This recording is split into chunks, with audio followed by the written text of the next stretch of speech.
As of the making of this video, Crew Esports is currently 5-1 and holding the best record in the VALORANT Americas League, being one of the frontrunners of having a chance to make it to Masters Shanghai. However, just a couple months ago, they lost every single game leading up to America's Split 1, going on a 7-game losing streak with them winning only one map against G2.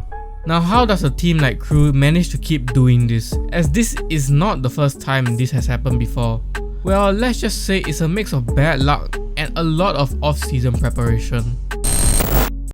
The first time that Crew had a tremendous amount of success after an insane amount of failure was during the inaugural season of franchising, where they were one of the 2 LATAM teams selected to represent their region. High hopes were there for Crew, as they were able to represent LATAM previously as its sole representative at international events, being able to attend every single one prior to this season. Things, however, didn't go as planned immediately. Loss after loss were piling up against Crew, with them slowly stumbling to an 0-9 record to end their season in a disappointing fashion. While fans were disappointed in Crew's poor performance, things are not as black and white as it seems. Out of the 23 maps Crew played, 13 of those maps were within 3 rounds of going either way, in which all but one of those maps Crew were losing the final 4 rounds. This showed that over 50% of the maps played could have gone either way, but it just so happened to favour the opposing teams. So it wasn't because Crew was necessarily bad at the game, it was the case of Crew not being able to close out their games clearly, which affected them seriously in the win column. During the break between Masters Tokyo and America's Last Chance qualifier, Crew was seen as not a serious threat to the other teams, due to them being winless mainly, but also with the release of the Last Chance qualifier schedule, they had the hardest bracket to go through, as they had to win 5 games in a row in order to have a chance to qualify, which coincides Show's infamous quote about them. What if they go on a run? Go on a run? That was gonna be The 0-9 team is gonna go on a run. Yet, Crew did indeed went on a run. It felt like Crew had figured everything out, as they managed to easily force themselves to close out maps which they couldn't do before. They weren't just closing out maps, however, they were dominating every single team in Last Chance qualifier. Even teams like C9 and Leviathan, who seemed poised to win the whole thing with ease, were swept under the rug without much effort. Against the 5 teams they played, Crew dropped only 3 maps against them, with them being against C9, Furia and Leviathan in the finals. That's how their run ended, however.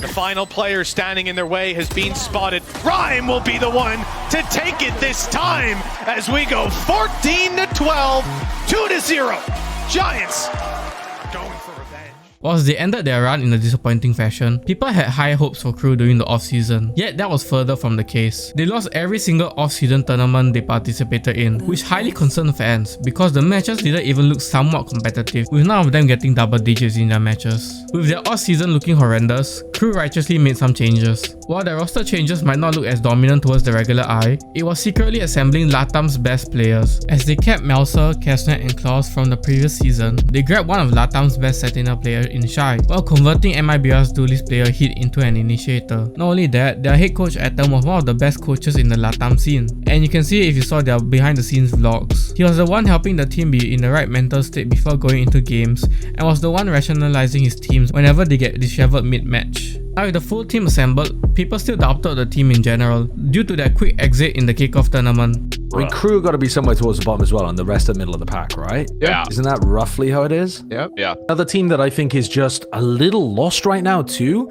Let's talk Crew. They actually had a pretty decent opening to the year. They played some teams competitively. They had good games.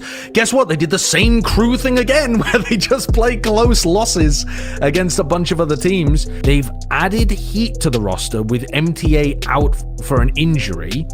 Melzer was IGLing during their only wins of the last year and a half, and they've given it back to Klaus. Now, to me, this screams shit on the walls.